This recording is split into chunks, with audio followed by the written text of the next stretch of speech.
조선시대 만약 어떤 왕이 백성들을 위해 새로운 문자를 만들겠다고 나섰다면 모든 신하와 백성이 두 팔 벌려 환영했을 거라고 생각하시나요? 놀랍게도 그 반대였습니다. 오히려 왕을 향해 거센 비난과 함께 격렬한 반대가 쏟아졌다는 사실 알고 계셨나요? 과연 왜 그랬을까요? 어째서 백성을 위한 왕의 지극한 마음이 그토록 큰 파란을 일으켰는지 그 숨겨진 이야기가 오늘 여러분을 기다리고 있습니다. 우리가 너무나 당연하게 누리는 한글이 사실은 한왕의 목숨을 건 고뇌와 깊은 통찰력, 그리고 굳건한 신념의 산물이었다는 것을 이 시간을 통해 깨닫게 되실 겁니다. 단순한 글자의 탄생을 넘어 시대를 앞서간 한 인간의 위대한 애민 정신이 어떻게 역사의 물줄기를 바꾸었는지 그 드라마틱한 여정에 함께 하시죠. 지금으로부터 약 600년 전 조선이라는 나라가 막 꽃을 피우기 시작하던 때였습니다. 찬란한 문화와 견고한 제도 속에서도 백성들의 삶에는 깊은 그림자가 드리워져 있었죠. 바로 소통의 부재라는 거대한 장벽이었습니다. 당시 조선의 공식 문자는 한자였는데요. 이 한자는 배우기가 너무나 복잡하고 어려워서 극소수의 양반 계층만이 익힐 수 있었답니다. 대다수의 평범한 백성들은 글을 모르거나 설령 조금 안다 해도 일상생활에서 쉽게 쓸 수 있는 수준이 아니었죠. 생각해보세요. 관아 앞에 억울한 일을 호소하러 나선 농부가 있습니다.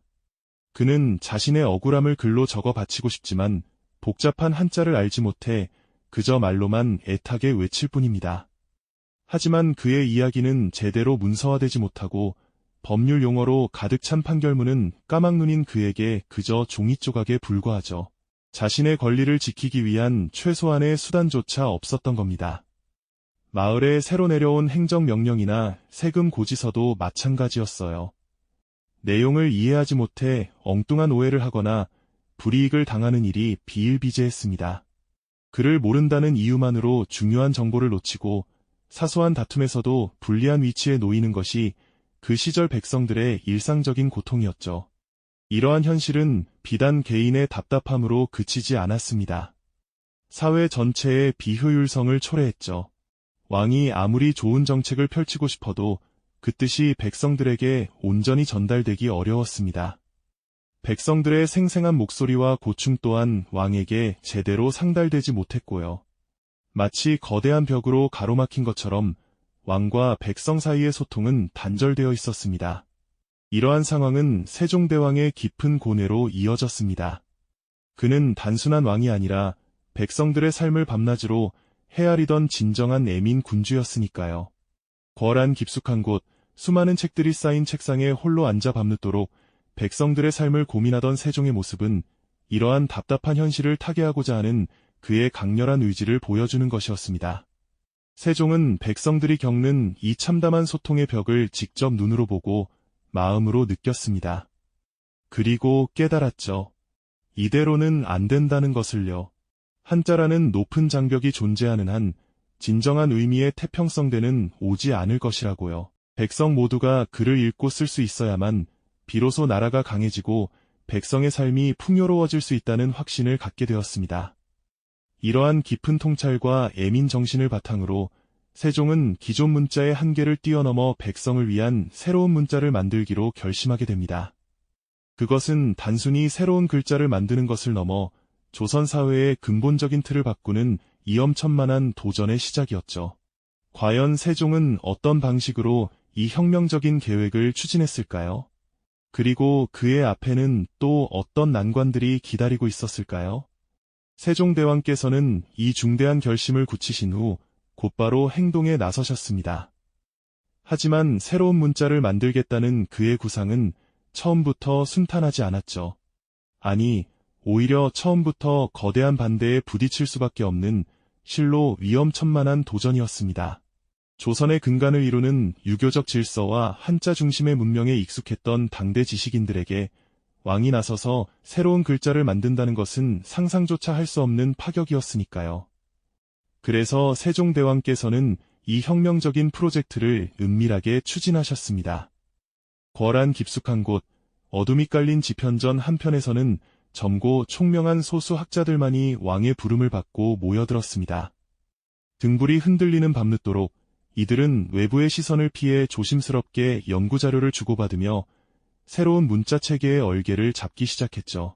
세종대왕께서는 직접 학자들과 머리를 맞대고 기존 문자의 한계를 뛰어넘는 동시에 백성 누구나 쉽게 배우고 사용할 수 있는 이상적인 글자를 만들기 위해 밤낮으로 고뇌하셨습니다. 의문학, 언어학 등 당시 최고 수준의 학문적 지식이 총동원되었고 수많은 시행착오를 거듭하며 소리의 원리와 발음 기관의 모양을 연구했죠. 그 과정은 실로 지난하고 고단한 학문적 난관의 연속이었습니다.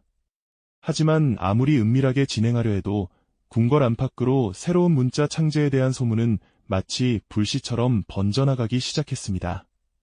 보수적인 유생들과 기득권층에서는 격앙된 반응을 보이며 불만을 터뜨리기 시작했죠. 어찌 중국의 문자를 버리고 오랑캐의 글자를 만들려 하는가? 이는 사대 정신에 어긋나는 일이다. 라며 노골적으로 우려와 비난을 쏟아냈습니다. 그들에게 새로운 문자는 자신들의 지위와 권위를 위협하는 존재이자 중국이라는 대국의 문명을 거스르는 위험천만한 시도로 비쳤던 것이죠. 왕의 깊은 뜻을 이해하기보다는 자신들의 기득권을 지키려는 움직임이 더욱 강하게 표출되었습니다. 이처럼 거대한 반대의 목소리가 서서히 고조되는 가운데 마침내 1446년 세종대왕께서는 백성을 위한 새로운 문자, 훈민정음을 세상에 반포하셨습니다. 백성을 가르치는 바른 소리라는 뜻을 지닌 위대한 문자가 선포되자 조선조정은 말 그대로 거대한 폭풍에 휩싸였습니다. 예상했던 대로, 아니 예상했던 것보다 훨씬 더 격렬한 반대가 사방에서 터져 나왔으니까요. 특히 집현전 부제학 최만리를 비롯한 보수파 신료들은 왕의 결정에 정면으로 맞서며 목숨을 건 상소문을 올렸습니다. 그들은 훈민정음 창제가 중국을 모욕하고 화하의 문명을 버리는 행위라고 강력히 주장했습니다. 또한 언문은 야만스러운 오랑캐의 글자와 다를 바 없으며 백성들의 풍속을 해치고 혼란을 초래할 것이라고 목소리를 높였죠. 지금까지 한자로도 충분히 잘 살아왔는데 굳이 왜 새로운 글자를 만들어 혼란을 가중시키려 하십니까? 라는 것이 그들의 주된 논리였습니다. 그들의 입장에서 보면 수천 년 이어져온 중국 중심의 질서를 거스르는 것은 결코 용납될 수 없는 일이었으니까요. 조정 대신들과 유생들은 궐 밖에서 모여 밤낮으로 상소문을 올리고 왕에게 철회를 요구하며 끈질기게 반대했습니다. 그들의 반발은 단순히 의견 표명을 넘어 왕권을 위협할 정도의 거대한 저항으로 확산되는 모습이었죠. 신하들의 거센 반대 앞에서 세종대왕의 고뇌는 깊어졌지만 백성을 향한 그의 신념은 결코 흔들리지 않았습니다. 오히려 더욱 단호하고 굳건한 태도로 신하들을 마주하셨습니다. 세종대왕께서는 신하들의 상소문을 읽으며 이렇게 말씀하셨죠. 내가 새로운 글자를 만드는 것은 오직 백성들이 그를 몰라 억울함을 당하는 것을 막고 그들의 삶을 더 윤택하게 하기 위함이다. 너희는 백성들의 고통을 외면하고 오직 사대만을 논하는가? 왕의 목소리에는 백성에 대한 깊은 사랑과 함께 자신의 신념을 굽히지 않겠다는 강렬한 의지가 담겨 있었습니다. 이처럼 왕권과 신권의 대립은 극에 달했고 훈민정음 반포를 둘러싼 조선조정은 그야말로 혼란의 소용돌이 속에 빠져들었습니다. 그렇다면 백성들은 이러한 왕의 결단과 조정의 혼란을 어떻게 받아들였을까요? 한글 반포 소식이 일반 백성들에게까지 전해지자 처음에는 낯선 소식에 놀라움과 함께 혼란스러워하는 이들이 많았습니다. 평생을 한자만 보며 살아왔는데 갑자기 새로운 글자가 생겼다는 것에 대한 당혹감이었겠죠. 하지만 한편으로는 자신들도 쉽게 글을 배울 수 있게 될지도 모른다는 막연한 기대감 또한 움트기 시작했습니다. 이처럼 모두가 숨죽이며 왕의 결정을 지켜보는 가운데 세종대왕의 고독한 투쟁은 이제 막 시작된 것이었습니다. 세종대왕의 고독한 투쟁은 훈민정음 반포로 끝난 것이 아니었습니다. 오히려 그때부터가 새로운 시작이었죠. 글자를 만드는 것만큼이나 이 귀한 글자를 모든 백성이 익히고 삶 속에서 자연스럽게 활용하도록 하는 것이 왕에게는 더 큰 과제였습니다. 왕께서는 훈민정음을 널리 알리고자 실로 다채롭고 꾸준한 노력을 기울이셨어요. 단순히 새로운 글자만 선포한 것이 아니었습니다. 백성들이 직접 한글을 읽고 쓸 수 있도록 실제 생활에 필요한 서적들을 한글로 풀어내 펴내셨죠. 부모에게 효도하고 형제 간의 우애를 다하는 내용의 삼강행실도 같은 윤리서적이나 농사기술을 담아 백성의 먹고 사는 문제를 해결하는 데 도움을 주었던 농사직설 같은 책들이 바로 그 대표적인 예입니다. 이처럼 어렵고 낯선 한자 대신 누구나 쉽게 배울 수 있는 친근한 한글로 쓰인 책들은 궁궐의 서고를 넘어 문맹에 시달리던 백성들의 손에 쥐어졌고 그들의 삶 깊숙이 스며들기 시작했습니다. 상상해보세요. 글을 몰라 관아에서 억울함을 호소해도 제대로 듣는 이 없었던 수많은 백성들이 이제는 자신들의 하소연을 한글로 또렷하게 적어 올릴 수 있게 된 겁니다. 복잡하고 난해한 한자로 가득했던 관청의 문서나 법률 또한 한글로 쉽게 풀이되어 백성들의 이해를 돕게 되었죠. 이는 곧 답답했던 소통의 장벽을 시원하게 허물고 정보가 소수 특권층만의 전유물이던 불균형을 해소하는 그야말로 혁명적인 변화였습니다. 글을 깨치면서 백성들은 더 넓은 세상의 이치를 더욱 깊이 이해하게 되었고 지식이 특정 계층만의 것이 아닌 모두의 것이 될 수 있다는 찬란한 희망을 품게 되었습니다. 어린아이들은 마을 어귀의 서당이나 집집마다 모여 한글을 배우며 새로운 꿈을 꾸기 시작했고 땀 흘려 일하는 농부들은 한글로 된 농서로 더 나은 수확을 기대하며 희망찬 내일을 그렸습니다. 이 모든 긍정적인 변화 속에서 조선 사회는 점진적으로 발전의 물결을 타기 시작했습니다. 세종대왕께서는 이러한 백성들의 변화를 보며 얼마나 흐뭇하고 자랑스러우셨을까요? 한글은 단순한 문자를 넘어 백성들의 삶을 실질적으로 풍요롭게 변화시키는 강력한 도구가 된 것입니다. 억울하게 당하는 일은 줄어들고 유용한 지식은 널리 퍼지며 우리의 고유한 문화는 더욱 다채롭고 풍요로워졌습니다. 한글은 그렇게 조선의 근간을 더욱 단단히 하고 시대를 초월하여 후대에도 면면이 이어질 위대한 유산으로 자리매김했습니다. 오늘날 우리가 누리는 이 자유로운 소통과 문화적 창조의 풍요로움이 바로 세종대왕의 깊은 애민 정신과 지혜로운 결단이라는 그 뿌리에서 시작된 것이죠.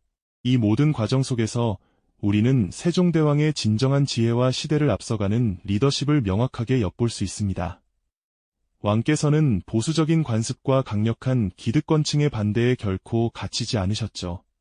오직 백성의 삶을 이롭게 하는 변화를 만들어내기 위한 불굴의 용기와 끈기를 보여주셨습니다.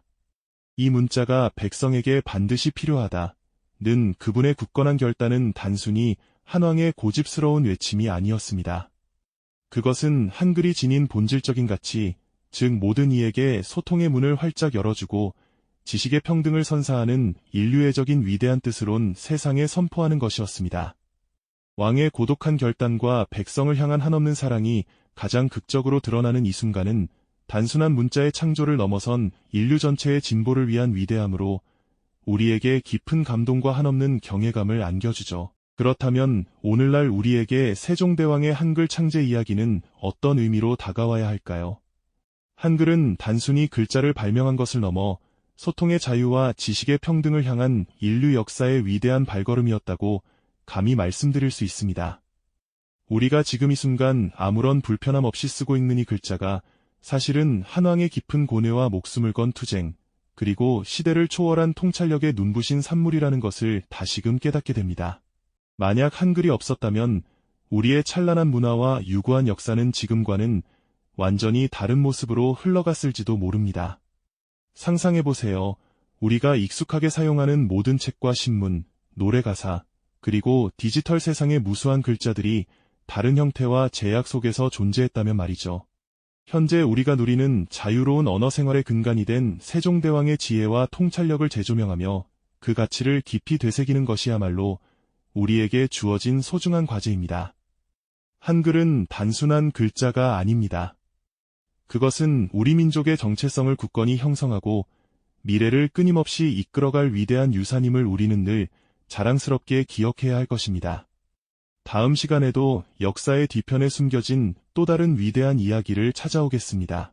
이 영상이 도움이 되셨다면 좋아요와 구독 부탁드립니다. 여러분의 응원이 제게 큰 힘이 됩니다. 다음 영상에서도 더 유용한 정보를 공유하겠습니다. 감사합니다.